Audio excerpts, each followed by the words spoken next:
States is at 30.5 trillion GDP divided by the population.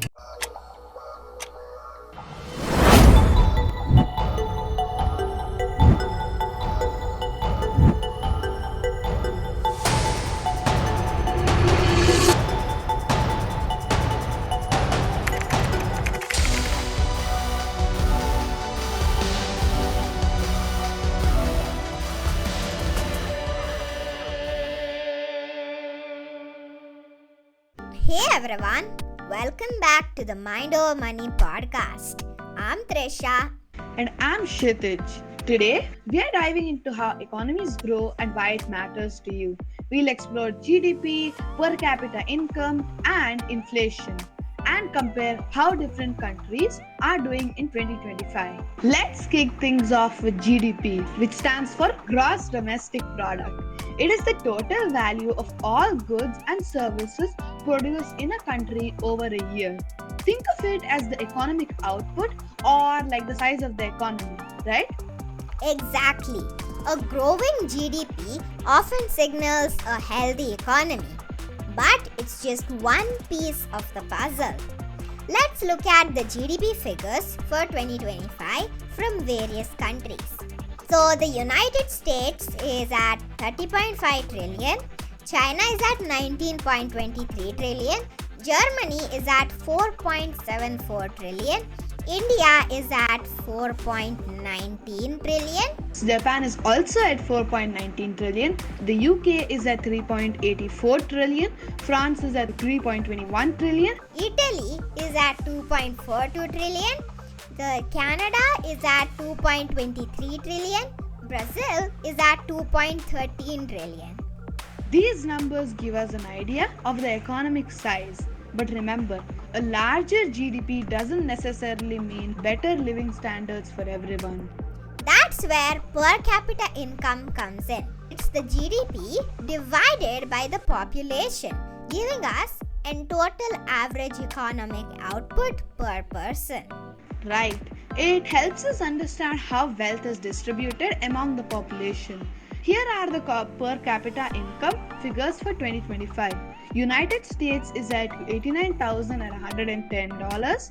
Australia is at $64,550.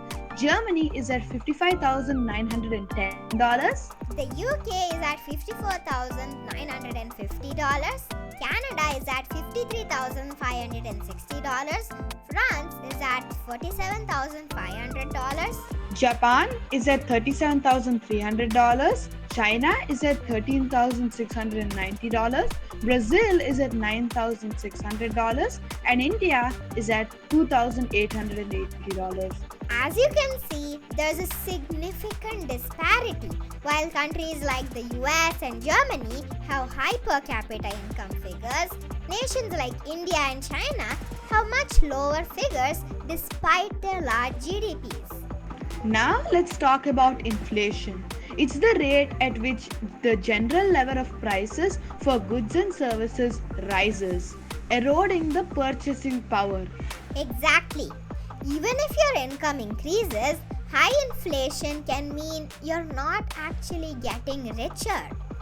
Here are the estimated inflation rates for 2025. Inflation in Brazil is at 5.13%. In India, it's 4.2%. In Australia, it's 4%.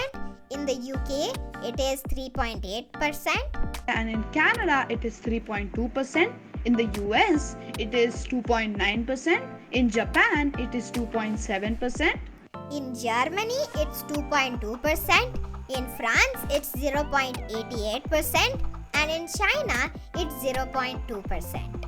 So, even in countries with relatively moderate inflation like Japan or somewhat higher inflation like Australia, the cost of living can still rise, impacting how far your money goes.